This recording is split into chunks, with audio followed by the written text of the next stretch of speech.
just past midnight on a Saturday, and the party is just getting started in San Francisco's Marina District. The pulsing nightlife scene creates fierce competition for cabs, and hoping to cash in are rogue drivers who put passengers at risk. The reason we conduct this operation is because of the complaints that we get. KTVU recently got exclusive access. All right, we'll get started.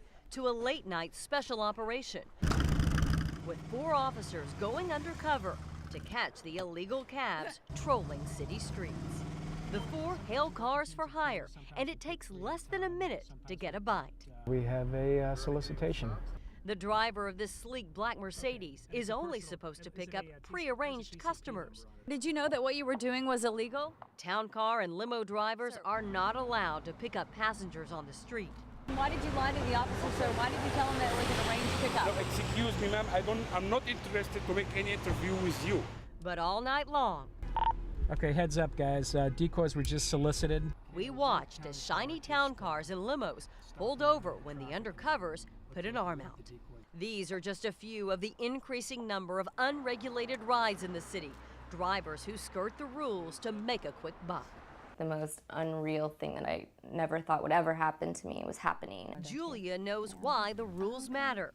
I didn't know what he was going to do. After a night out in San Francisco in 2011, she and 3 friends tried to hail a cab. The driver of a Lincoln Town car pulled up and agreed to give them a ride to the peninsula for $40.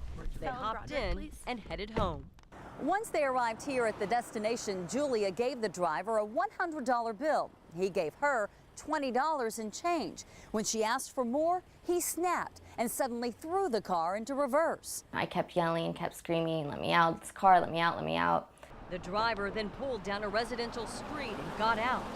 The next thing he did was grab my purse and he just threw it. Then he grabbed Julia's arms and threw her to the ground. She told the jury at the driver's trial that he repeatedly kicked her as hard as he could, describing it like a punt. And then he threatened to run her over. The only thing I could think to do was scream. The jury convicted Khaled Hamoui of kidnapping, making threats, and assault, and he was sentenced to more than 5 years. But other criminal cabbies continue to strike. KTVU has learned San Francisco police are looking for at least 2 drivers who recently sexually assaulted their female passengers after picking them up in the Mission. One woman was driven to a dark freeway overpass and assaulted, the other to a desolate alley. You don't know the inherent danger that you're getting yourself into.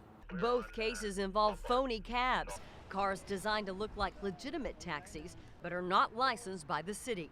You don't know the driver's history.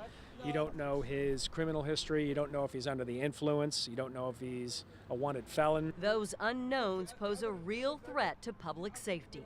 Hey, Gypsy Cab, right there, turning left. In addition to those busted in this undercover operation, similar stings last year led to 872 citations. But at $200 a pop, it's not always a deterrent. I recognize it from previous arrests. But investigators continue to chip away at this transportation iceberg, sending a message to illegal drivers that it just might be a cop awaiting them at their next stop. In San Francisco, Heather Holmes, KTVU, Channel 2 News. We got it. Looking good, guys.